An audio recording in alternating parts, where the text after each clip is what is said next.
اللهم صل على مولانا محمد وعلى آل سيدنا مولانا أما بعد فأعوذ بالله من الشيطان الرجيم بسم الله الرحمن الرحيم রসুলপুর যুব সমাজের উদ্যোগে পবিত্র ঈদ মিলাদুন নবী সাল্লাল্লাহু আলাইহি ওয়াসাল্লাম উপলক্ষে তাফসীরুল কোরআন মাহফিল আয়োজন করেছেন রসুলপুর যুব সমাজ। পত্র মাহফিলের প্রধান আকর্ষণ হিসেবে তাশরীফ আনছেন আন্তর্জাতিক খ্যাতিসম্পন্ন মুফাসসির কোরআন বিশিষ্ট ইসলামী চিন্তাবিদ ও শিক্ষাবিদ, চট্টগ্রামের ঐতিহ্যবাহী দ্বীনী প্রতিষ্ঠান জামিয়া আহমদিয়া সুন্নিয়া কামিল মাদ্রাসা সম্মানিত প্রধান ফকিহ হযরতুল আল্লামা আলহাজ হযরত মাওলানা আবুল হাসান মোহাম্মদ কুমার রাজবী সাহেব কিবলা মাদ্দাজিল্লুল আলী। পত্র মাহফিলে আরো 10 বার বহু উলামায়ে কেরাম তাশরীফ আনবেন। আমি শুকর আদায় করছি রব্বুল আলামিনের দরবারে, যিনি এত সুন্দর একটি পরিবেশ আমাদেরকে দান করেছেন। সেজন্য আল্লাহর দেওয়া লিসান জবান দিয়ে উচ্চ আওয়াজে পড়ি আলহামদুলিল্লাহ। আলহামদুলিল্লাহ।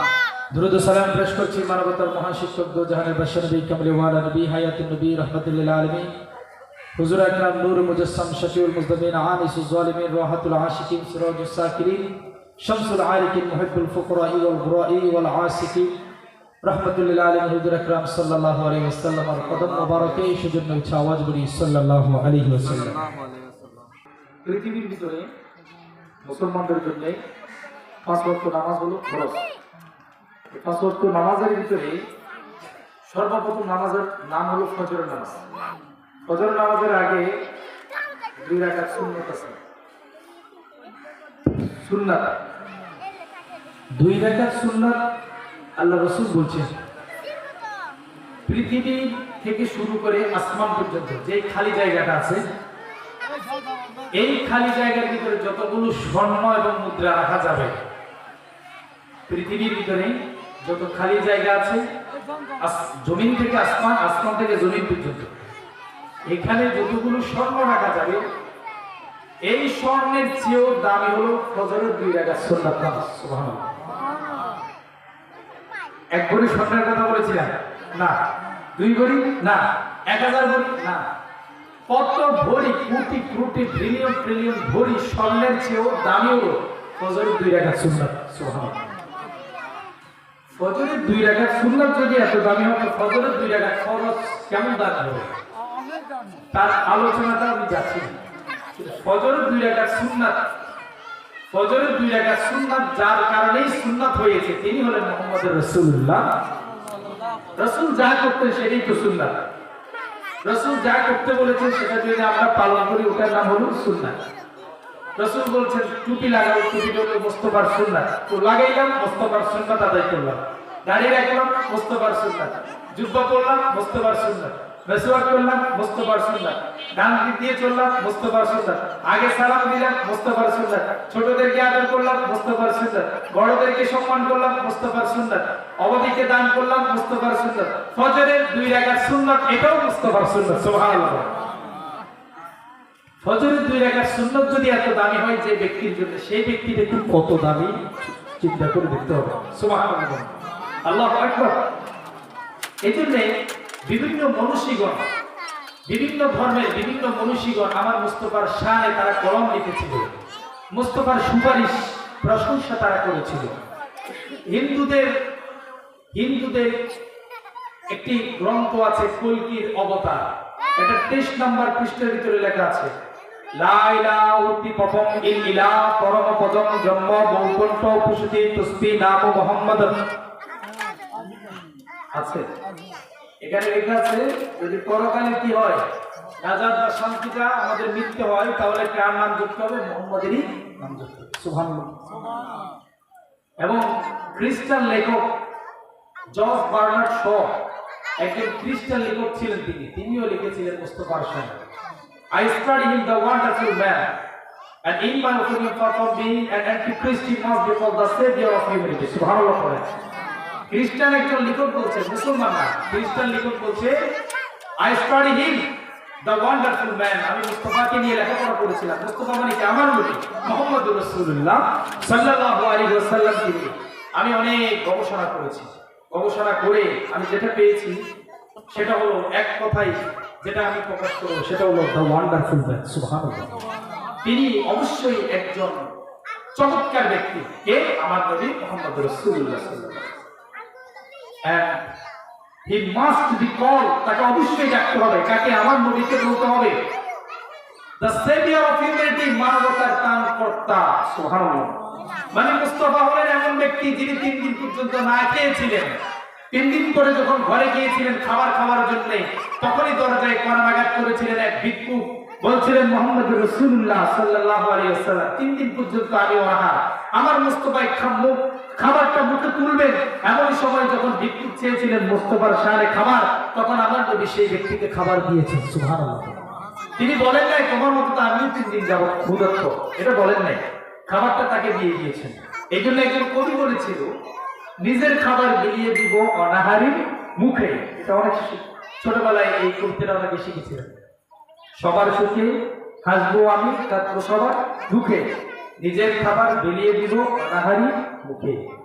এই কবিরা আজকে যে সমস্ত কবিতাগুলো লিখছে, সেই কবিতার কবির আবির্ভাব আমার মুস্তাফা 1400 বছর আগেই করে দিয়েছেন। সুবহানাল্লাহ। প্রিয় ভাইরা আমার, গভীর মনোযোগ। আল্লাহ রাব্বুল আলামিন আমার প্রিয় নবী হুজুর আকরাম সাল্লাল্লাহু আলাইহি ওয়াসাল্লামকে এই দুনিয়ার জমিনে রাহমাতুল লিল আলামিন করে পাঠিয়েছেন। নবী পাক সাল্লাল্লাহু আলাইহি ওয়াসাল্লাম এই দুনিয়ার জমিনে রহমত নিয়ে এসেছেন। দুনিয়াবাসীকে, কবরের জগতের বাসীকে, দুনিয়ার ইহকাল এবং পরকাল সমস্ত মানুষের জন্য রহমত হয়ে দিয়ে থাকবেন। তিনি হলেন আমার নবী, তিনি হলেন আমার মুস্তাফা, তিনি হলেন আমার কামলিওয়ালা নবী হুজুর আকরাম নূরে মুজাসসাম সাল্লাল্লাহু আলাইহি ওয়াসাল্লাম। যার ইশারা, যার কথাবার্তা পৃথিবীর সমস্ত মানুষ মান্য করা তার জন্য ফরজ। পৃথিবীর সমস্ত মানুষ আমার রাসূলুল্লাহর আদেশ প্রতিটি কদমে কদমে মানতে তার জন্য অবশ্যই। পৃথিবীর মানুষ নয়, শুধু তাই নয়, জিন ও ইনসান, জড় বস্তু সবকিছু আমার রাসূলুল্লাহর কথা মতো চলতেন, আমার রাসূলুল্লাহর আদর্শগুলো মানতেন। মক্কার কাফেররা যখন আমার নবী হুজুর আকরাম নূর মুজাসসাম সাল্লাল্লাহু আলাইহি ওয়াসাল্লামকে বললেন, হে মুহাম্মদ, তুমি যদি সত্যি নবী হয়ে থাকো তাহলে আমরা মক্কার কাফেররা, আমরা মক্কার মুশরিকরা তোমাকে চ্যালেঞ্জ করলাম। ওই যে দেখা যায় আকাশের ভিতরে পূর্ণিমার চাঁদ এদিক সেদিক ঘোরাঘুরি করেন, তুমি যদি সত্য নবী হয়ে থাকো, ওই পূর্ণিমার চাঁদ আছে আকাশে আর তুমি মুস্তাফা আছো ওই মাটির জমিনের ভিতরে, তোমাকে আমরা চ্যালেঞ্জ করলাম, যদি তুমি সত্যি নবী হয়ে থাকো তাহলে তুমি এই দুনিয়ার জমিন থেকে দাঁড়িয়ে আসমানের ভিতরে যেই, আকাশের ভিতরে যেই পূর্ণিমার চাঁদ দেখা যায় এটাকে তুমি খণ্ডন করে আমাদেরকে দেখিয়ে দাও। সুবহানাল্লাহ, সুবহানাল্লাহ। মুস্তাফা কি পারবে? এটা পারবে? বিশ্বাস? ওমা, আল্লাহু আকবার, আল্লাহু আকবার। মুস্তাফা বললেন, যদি আমি এটা করে দেখাই তাহলে কি করবা? বলে, তোমরা যদি এটা করে দেখো, আমরা মক্কার বড় বড় কাফের মুশরিকরা এই মুহূর্তেই মুসলমান হয়ে যাবে। সুবহানাল্লাহ। কিন্তু মুনাফিকের ভিতরে যদি ঈমানের ভিতরে ঈমানে আলো না থাকে, হাজার মুজিজা যদি আপনি তাকেই দেখান, বুদ্ধা মানুষকে যদি জিন্দা করে দেখান, তারপরেও তার হৃদয়ের ভিতরে কলব জাগ্রত হবে। প্রিয় ভাইরা আমার, যখন মক্কার কাফেররা বলতে লাগলো, মুহাম্মদ, তুমি যদি আকাশের ওই চাঁদ হেলে দুনিয়া দিক থেকে সেদিক যায়, যদি তার যদি খণ্ডন করে আমাদেরকে দেখাইতে পারো, আমরা মুহূর্তের ভিতরে কালেমা পাঠ করব। মুস্তাফা তখন তরজনী আঙ্গুল নিলেন। সুবহানাল্লাহ। তরজনী আঙ্গুল নিয়ে চাঁদকে বললেন, চাঁদ, আমি হলাম মুহাম্মদুর রাসূলুল্লাহ সাল্লাল্লাহু আলাইহি ওয়াসাল্লাম, আমি চাঁদ, আমি মুহাম্মদ সাল্লাল্লাহু আলাইহি ওয়াসাল্লাম। তুমি চাঁদকে ইশারা করলাম, তুমি দুখণ্ডন হয়ে যাও। মুহূর্তের ভিতরে সেই চাঁদ দুখণ্ডন হয়ে গেল। এক খণ্ড পৃথিবীর এক প্রান্তরে, অপর খণ্ড পৃথিবীর অপর প্রান্তরে পৌঁছে গেল। দুনিয়ার জমিন থেকে ওই চাঁদের খণ্ডন শুধু আমার মুস্তাফা দেখেছেন তা নয়, ইহুদি খ্রিস্টান মুশরিকরা পর্যন্ত দেখেছিলেন।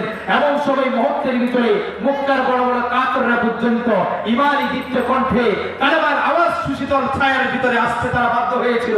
মুহূর্তের ভিতরে পড়েছিল, লা ইলাহা ইল্লাল্লাহ মুহাম্মাদুর রাসূলুল্লাহ সাল্লাল্লাহু। শুধু কি তাই? শুধু কি তাই? চাঁদ শুধু কথা শুনেন নবীর তা নয়, সূর্য নবীর কথা শুনেন। কিভাবে বলেন হুজুর? আমার মুস্তাফা নবী কোন এক সাহাবী বাড়িতে গিয়েছিলেন, সাথে ছিলেন সাইয়েদনা আলী রাদিয়াল্লাহু তাআলা আনহু। কোন এক সাহাবী বাড়িতে গিয়েছিলেন, খাবার খেয়েছিলেন দুপুরবেলা। খাবার শেষ করে একটু বিশ্রাম নেওয়ার জন্য সাইয়েদনা আলী রাদিয়াল্লাহু তাআলা আনহু কোলের উপরে আমার মুস্তাফার নূরানি মাথাখানাকে তিনি রেখে একটু আরাম ফরমাচ্ছেন। চোখের ভিতরে খাবার খাওয়ার পরে ঘুম চলে আসলো। সাইয়েদনা আলী রাদিয়াল্লাহু তাআলা আনহু দেখতে লাগলেন নবী ঘুমাচ্ছেন। একদিন আসরের ওয়াক্ত হয়ে গেল। আসরের ওয়াক্ত হয়ে সূর্য যখন ডুবু ডুবু চলে গেল, সূর্য অবস্থায় সূর্য ডুবে গেল, কিন্তু আমার মুস্তাফার ঘুমের ভিতরে সাইয়েদনা আলী রাদিয়াল্লাহু তাআলা আনহু মুস্তাফার ঘুমের ব্যাঘাত করবে সেজন্য মুস্তাফাকে জাগ্রত করলেন না। এমন সময় আমার রাসূলুল্লাহ ঘুম থেকে চোখ মেললেন। চোখ মেলে সাইয়েদনা আলী রাদিয়াল্লাহু তাআলা আনহুকে বললেন, আলী, তোমার মনে হয় একটু টেনশন দেখা যাচ্ছে। সুবহানাল্লাহ। চেহারা দেখলে বোঝা যায় আমার মুস্তাফা বলল, আলী, তুমি মনে হয় একটু টেনশনে আছো। কিসের টেনশন? আলী বলল, ইয়া রাসূলুল্লাহ, ইয়া হাবিবাল্লাহ, আপনি বিশ্রাম করছেন, এমন সময় সূর্য অস্তমিত হয়ে গেল, আসরের ওয়াক্ত ছেড়ে গেল। আমি আলী আসরের নামাজ পড়তে পারলাম না, আপনি মুহাম্মদুর রাসূলুল্লাহ আসরের নামাজ পড়তে পারলেন না। ওই নামাজের জন্য একটু টেনশন হয়েছে বলে আমার রাসূল বলল, তুমি কি আসর নামাজ পড়তে চাও আলী? আমার রাসূলের এই কথা শুনে আলী বলল, জি হুজুর, আপনি যদি অনুমতি দেন। আমার রাসূল বলল, সূর্য তো ডুবন্ত অবস্থায়, সূর্য তো ডুবে গিয়েছে, আসরের ওয়াক্ত পার হয়ে গিয়েছে, এখন আসরের নামাজ কিভাবে পড়বে? আমার রাসূল বলল, আলী, টেনশন নাই, আমি রাসূল যদি সূর্যকে আবার ফিরিয়ে আনি, সূর্য যখন আবার ফিরে উঠবে তখন আবার আসরের ওয়াক্ত পুনরায় ফিরে আসবে। সুবহানাল্লাহ। মুস্তাফা তখন সূর্যকে ইশারা করলেন, সূর্য, কাম টু ব্যাক, ফিরে আসো। কোন দিকে? আবার তুমি আকাশের দিকে ফিরে আসো। কেন? কারণ আমি মুহাম্মদুর রাসূলুল্লাহ আর আমার জলিল কদর সাহাবী আলী রাদিয়াল্লাহু তাআলা আনহু এখন আমরা আসরের নামাজ পাঠ করব। এজন্য তুমি সূর্য উঠে চলে আসো, আমরা আসরের নামাজ পড়ার পরে তুমি আবার চলে যাইও। সূর্য আবার ডুবন্ত সূর্য আবার ফিরে আসলো। সুবহানাল্লাহ। আমাদের এই পৃথিবীর ভিতরে সূর্য যখন একবার ডুবে যায়, তখন ডুবে গেলে তাকে আমরা সূর্য অস্তমিত বলি। সূর্য যখন ডুবে যায় তার জন্য আবার পুনরায় রাত হতে থাকে, সূর্যকে পুনরায় ফিরে আনার কোনো সুযোগ নাই। সূর্য ডুবে গিয়েছে, ফিরে আনার কোনো সুযোগ নাই। ওই সূর্য আবার উঠবে পরের দিন সকালবেলা 6টায়। কিন্তু আমার মুস্তাফার কথা মতো সূর্য যখন ডুবে গেল, আমার মুস্তাফার কথা মতো আবার ডুবন্ত সূর্য মুহূর্তের ভিতরে উঠে গেল। সুবহানাল্লাহ। চাঁদ এবং সূর্য শুধু তাই নয়, গাছ কথা শুনে, মাছ কথা শুনে, গর্তের পিপিলিকা কথা শুনে, সমুদ্রের মাছ কথা শুনে, বাতাসগুলো আমার রাসূলুল্লাহর আদেশ মানে চাঁদের মেঘে বেগমওয়ালা আমার রাসূলকে ছায়া দেয়। আর এই দুনিয়ার জমিনে যে মানুষ আছে, উম্মত আছে, তাদের উপরে মুস্তাফার কথা শোনা প্রতি কদমে কদমে ফরজ। প্রতি কদমে কি ফরজ? যেটা শুধুমাত্র ভালো সেটা করলাম তা নয়, যেটাতে কষ্ট আছে ত্যাগ স্বীকার করতে হবে, ওটাও করতে হবে, ওটাও মুস্তাফার সুন্নাত। সুবহানাল্লাহ। কথা কি বুঝতে পেরেছেন? ভালো ভালো সহজ কাজগুলো করলাম, সেগুলো সহজ। নবী পাক সাল্লাল্লাহু আলাইহি ওয়াসাল্লাম মাগরিব পড়তে সহজ লাগে, কিন্তু মাগরিব পড়লাম, কিন্তু ফজর পড়লাম না, কারণ ফজরটা অনেক কঠিন, তাহলে হইল না। কথা কি বুঝতে পেরেছেন? মেসওয়াক করতে বড় সহজ, মেসওয়াকটা করলাম। আতর লাগাতে সহজ, আতর লাগালাম, কিন্তু মন্দ কাজের প্রতিরোধ করতে হবে, সেটা কিন্তু করলাম না, তাহলেও চলবে না। এই জন্য সমস্ত কাজে, ভালো এবং মন্দ কাজ দুটোর ভিতরে, মন্দ কাজে আপনাকে প্রতিরোধ করতে হবে, ভালো কাজের আদেশ দিতে হবে। বলেছেন কে? আল্লাহ। আল্লাহ বলছেন, ইন্নাস সালাতা তানহা আনিল ফাহশাই ওয়াল মুনকার, নিশ্চয়ই নামাজ তোমার সমস্ত অন্যায় কাজ থেকে, সমস্ত ফাহিশা কাজ থেকে তোমার নামাজ তোমাকে বিরত রাখবে। কিন্তু আমি নামাজ পড়ি, আমি রুকু করি, সিজদা করি, রুকু থেকে বের হলাম, সিজদা থেকে বের হলাম, মসজিদ থেকে বের হলাম, যত রকমের দালালি আছে সবকিছু আবার পুনরায় করলাম, তাহলে বুঝা গেল আপনি নামাজ পড়লেন না, আপনি শারীরিক ব্যায়াম করেছেন, ফিজিক্যাল এক্সারসাইজ। আপনার নামাজ আপনাকে অন্যায় কাজ থেকে দূরে রাখতে পারলো না, আপনার নামাজ আপনাকে ফাহিশা কাজ থেকে দূরে রাখতে পারলো না, আপনার নামাজ রব্বুল আলামিনের কথা আপনাকে মনে করালো না, আপনার নামাজ আপনাকে জাহান্নামের কথা মনে করালো না, আপনার নামাজ জান্নাতের সুশীতল ছায়ার কথা মনে করালো না, আপনার নামাজ আপনাকে রাসূলুল্লাহ শাফাআতের কথা মনে করালো না। আপনি যখন নামাজের ভিতরে দাঁড়িয়ে গেলেন, দুনিয়ার হিসাবগুলো আপনার মনে পড়লো। আপনি যখন নামাজের ভিতরে দাঁড়িয়ে গেলেন, পরীক্ষার কোন প্রশ্নটা আপনি লেখেন নাই সেটা মনে পড়ে গেল। আপনি যখন নামাজের ভিতরে দাঁড়িয়ে গেলেন, তখন আপনার ট্রেন ছাড়বে কি বাস ছাড়বে কি সেই সময়টার কথা মনে পড়ে গেল। আপনার নামাজ আপনাকে জাহান্নামের কথা মনে করাইলো না, আপনার নামাজ রাসূলুল্লাহর কথা আপনার মনে করাইলো না, আপনার নামাজ আপনার আল্লাহর কথা মনে করাইলো না। তার মানে বুঝতে পারবেন সেটার নাম নামাজ নয়। সেটার নাম কি? সুবহানাল্লাহ। আপনার নামাজ আপনারে কি করবে? জাহান্নামের কথাগুলো স্মরণ করিয়ে দিবে। আপনার নামাজ আপনাকে জান্নাতের কথা স্মরণ করিয়ে দিবে। আপনার নামাজ আপনাকে কবরের সংকীর্ণ জায়গার কথা স্মরণ করিয়ে দিবে। মা বোনেরা যখন নামাজ পড়বে, সুন্দর করে পর্দানিশীল হয়ে ঘরের ভিতরে এক কোণায় গিয়ে যখন নামাজ পড়বে, তখন যদি তিনি নামাজের ভিতরে বুঝতে পারে এই পর্দাটা করলে পরে তোমার জন্য ভালো, তাহলে এই নামাজটা তোমার জন্য করলাম। কিন্তু নামাজ পড়লে নামাজের সময় সুন্দর বিশাল একটি হেজাব লাগিয়ে নামাজ পড়লে, আর নামাজ শেষে সেই হেজাবটাকে খুলে আল্লাহ এক কোণায় লাগিয়ে বোরকা পরে মেকআপ খুলে বাজারে গিয়েছিলেন শপিং করার জন্য, তাহলে পরে একটু আগে যেই নামাজ পড়েছি সেটা আসল নামাজ নয়। আসল নামাজ আপনি এমন বানাইবে আপনি মানুষের মতো মানুষের রূপান্তর হয়ে যাবে। কার আদর্শ? নবী পাক সাল্লাল্লাহু আলাইহি ওয়াসাল্লামের আদর্শ।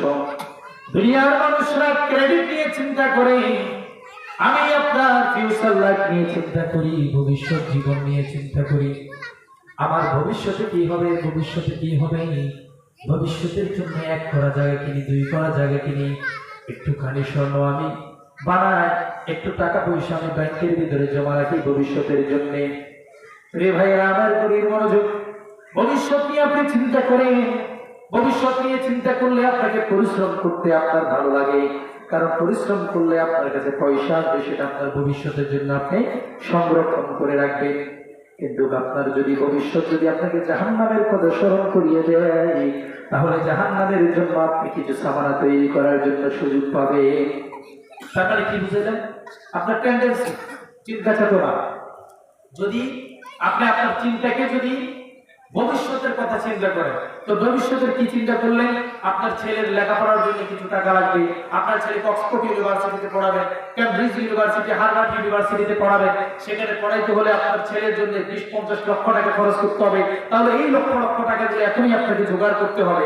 এরকম চিন্তা করে আপনি অনেক কঠিন পরিশ্রম করেছেন। ঠিক এরকম ভাবে আপনি যদি চিন্তা করে এই ভবিষ্যতেই কিন্তু আপনাকে মরতে হবে, সেই ভবিষ্যতে কিন্তু আজ অথবা কাল, 1 ঘন্টা নহলে 2 ঘন্টা পরে, 1 মিনিট অথবা 2 মিনিট পরে আপনার মৃত্যু হতে পারে। এই মৃত্যু যখন হয়ে যাবে, সাকরাত যখন হয়ে যাবে, আপনার কবরের ভিতরে আপনাকে নামা হবে।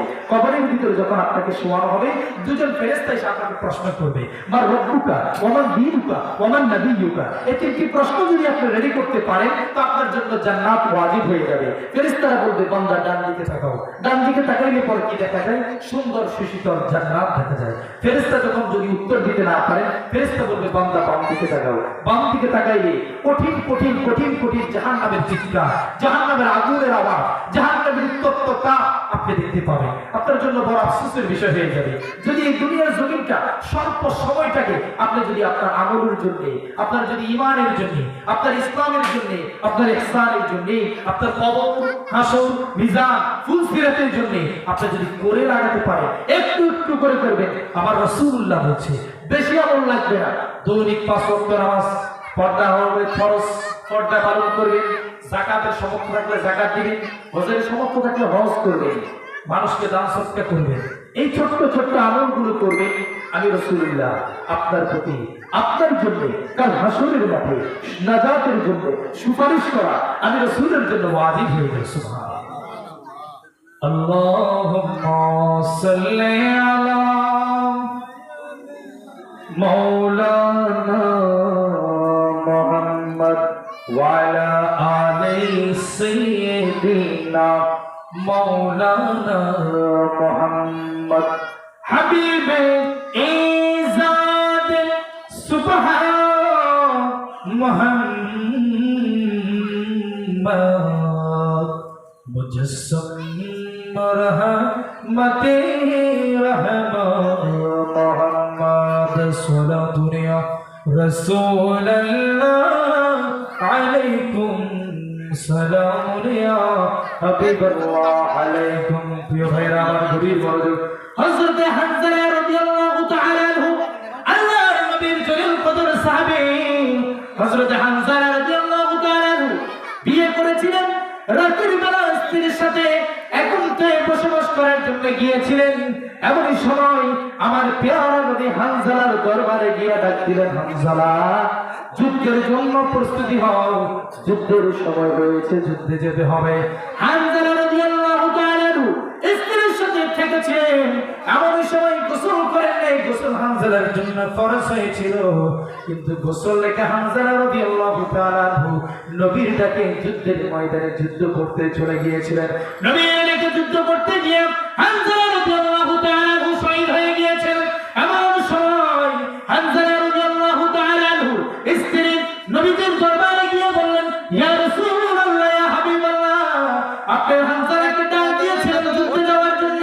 হানজালার জন্য গোসল ফরজ হয়েছিল, হানজালা গোসল না করে আপনি রাসূলের ডাকে যুদ্ধে গিয়েছিলেন যুদ্ধ করার জন্য।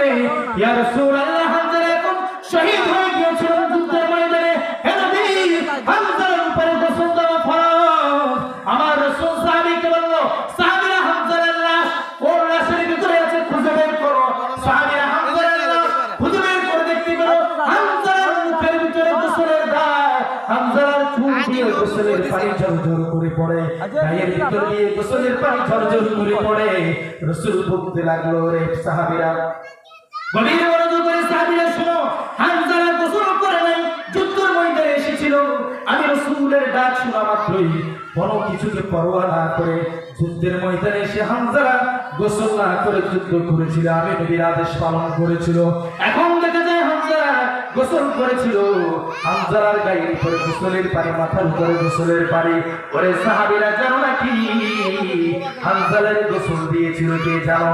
হানজালার গোসল দিয়েছিল স্বয়ং আরশে আজিমে জান্নাতের ফেরেশতারা। আল্লাহু আকবার, সুবহানাল্লাহ। হানজালার গোসল দিয়েছিলেন জান্নাতের ফেরেশতা। জান্নাতের পানি নিয়ে এসে হানজালার গোসল করাইলেন। হানজালা গোসল করে এখন জান্নাতে চলে যাবে। যদিও তোমরা দেখো হানজালা যুদ্ধের ময়দানে, কিন্তু হানজালার গোসল হয়ে গিয়েছে জান্নাতে। হানজালার রূহখানা অলরেডি প্রবেশ করে ফেলেছে। সুবহানাল্লাহ। কেন কেন জানো নাকি? কারণ হানজালা তার স্ত্রীর প্রাধান্য দেয় নাই, তার নবজীবন দাম্পত্য জীবনকে প্রাধান্য দেয় নাই। হানজালা দুনিয়ার জীবনকে প্রাধান্য দেয় নাই, হানজালা টাকাকে প্রাধান্য দেয় নাই, পয়সাকে প্রাধান্য দেয় নাই। হানজালা রাদিয়াল্লাহু তাআলা আনহু আমি রাসূলের ডাক শোনা মাত্রই স্ত্রীর সঙ্গকে ত্যাগ করে যুদ্ধের ময়দানে গিয়েছিল, আর যুদ্ধ করে হানজালা শহীদ হয়ে গিয়েছিল। হানজালার জন্য এখন জান্নাত ওয়াজিব হয়ে গেছে।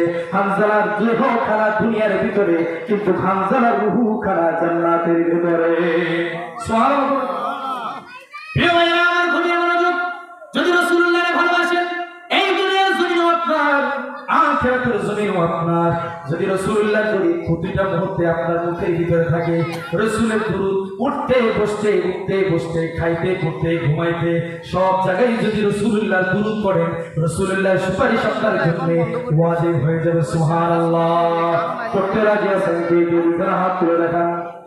তার একটু সমুদ্র কণ্ঠে মিলায়া রাসূলের শানে পড়ুন, সবসে আওলা আলা হামারা নবী, সবসে বালা আলা হামারা নবী।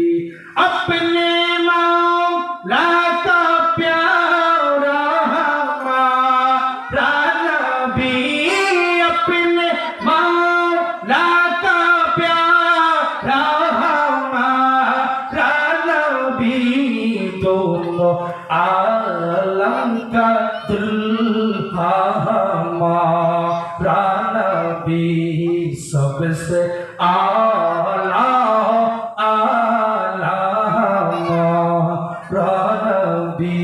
अल्लाह अकबर।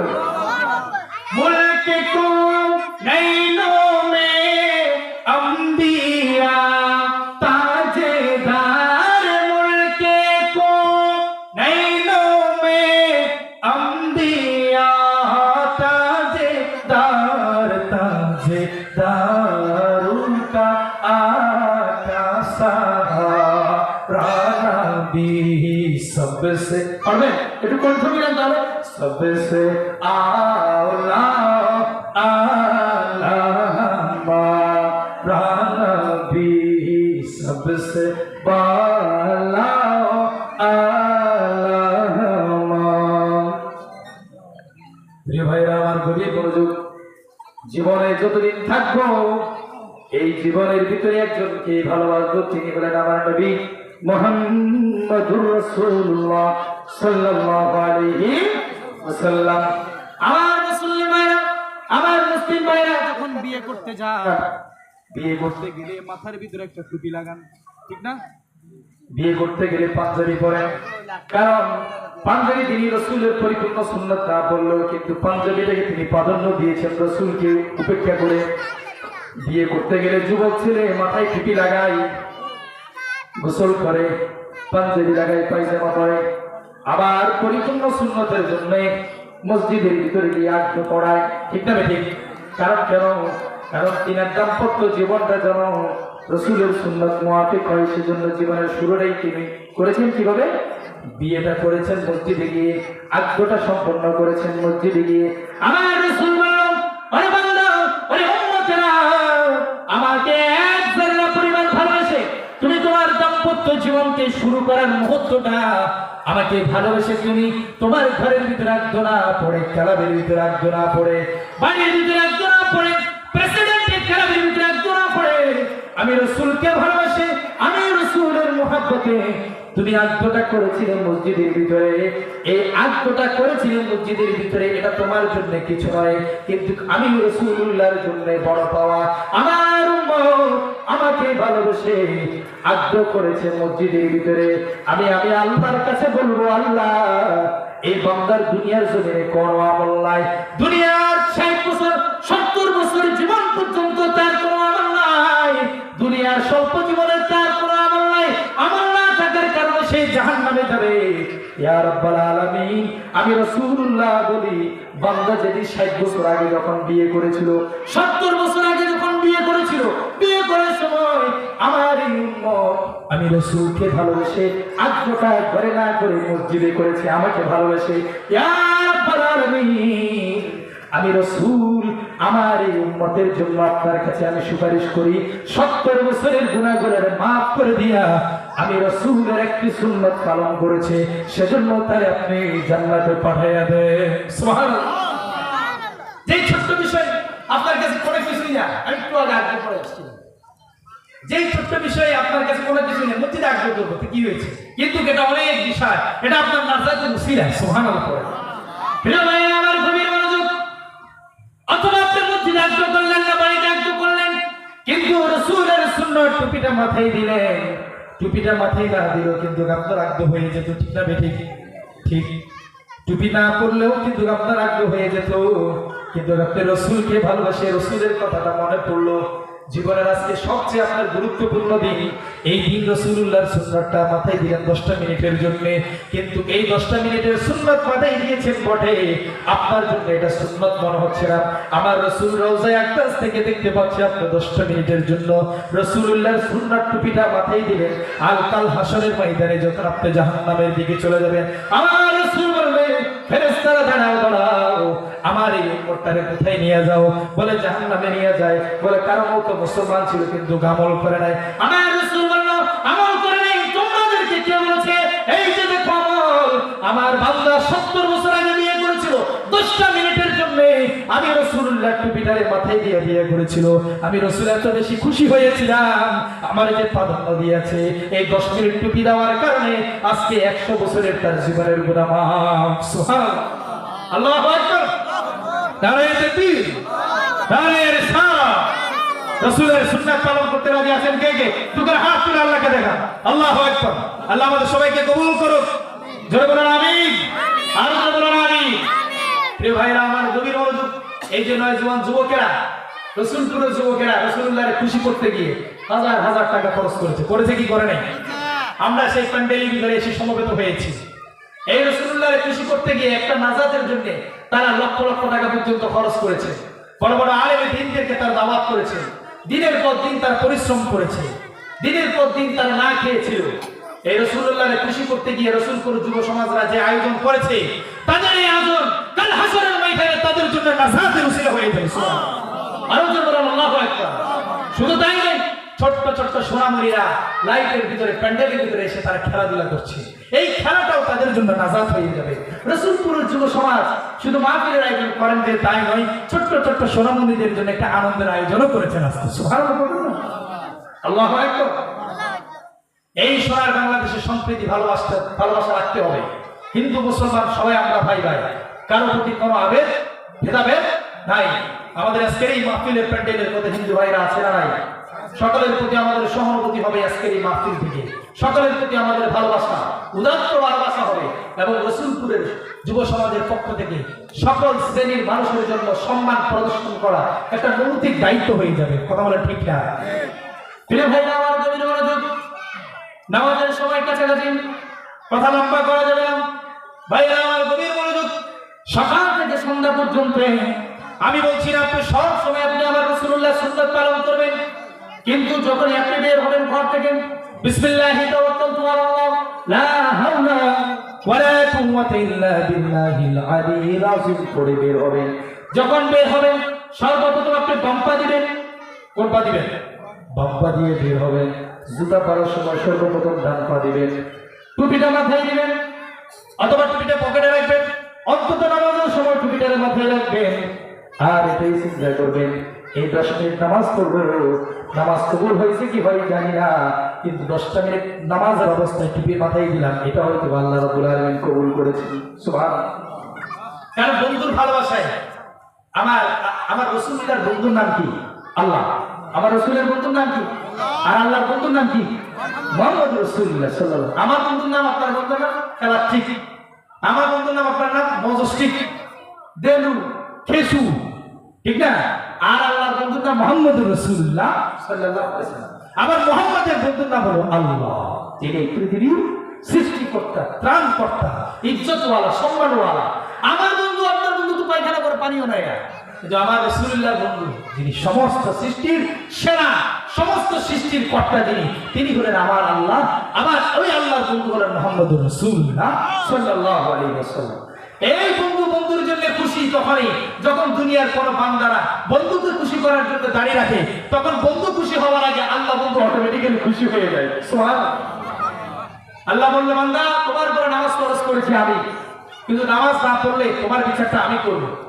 হাসরের ময়দানে তুমি যখন যাবে তখন তুমি উঠবে, তোমার বিচার করবে কঠিন পরিস্থিতির ভিতরে, তোমার মাথার উপরে সূর্যটা থাকবে, তুমি তখন ইয়া নাফসি ইয়া নাফসি বলবে। আমি বলবো, বান্দা কেন তুমি ইয়া নাফসি বলে? আল্লাহ ফেরেশতারা বলবে, আল্লাহ আপনার এই বান্দা, ফেরেশতা বলবে আপনার এই বান্দা দুনিয়ার জন্য কোনো আমল করে নাই, আজকে সেই ধরা পড়ে যাবে, এজন্য ইয়া নাফসি করছে। আমার আল্লাহ বলছে, কে বলেছে ডাকে? তার মুখে তো দাড়ি আছে। সুবহানাল্লাহ পড়েন না?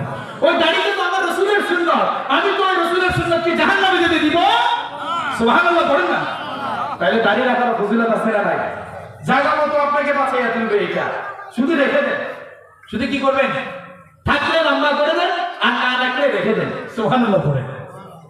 তাহলে এই দাড়ি যার মধ্যে থাকবে, রাসূলকে খুশি করতে গিয়ে এই দাড়ি যেই পড়েছে, সেই দাড়ি তো মরার যেদিন মরে যাবে সেদিন আপনার আখিরি গোসল হবে, কিন্তু আখিরি ক্লিন শেভ তো আর হবে না, হবে? কিন্তু দাড়িটা তখন থেকে যাবে। আপনি যখন কবরের থেকে হাসরে উঠবেন, হাসরের মাঠে যখন আপনার বিচার জাস্টিস শুরু হয়ে যাবে, তখন দেখবে এটার মুখে দাড়ি, এটা তো নবী মুহাম্মদ রাসূলুল্লাহর গোলাম, এটার জান্নাতে পাঠা, জাহান্নামে না। সুবহানাল্লাহ পড়ে। তাহলে দাড়ি রাখতে রাজি আছেন? টুপি মাথায় দিতে, মেসওয়াক করতে, আল্লাহ আমাদেরকে কবুল করুক। ওয়া আখিরু দাওয়ানা আলহামদুলিল্লাহি রাব্বিল আলামিন। আসসালামু আলাইকুম ওয়া রাহমাতুল্লাহি ওয়া বারাকাতুহু।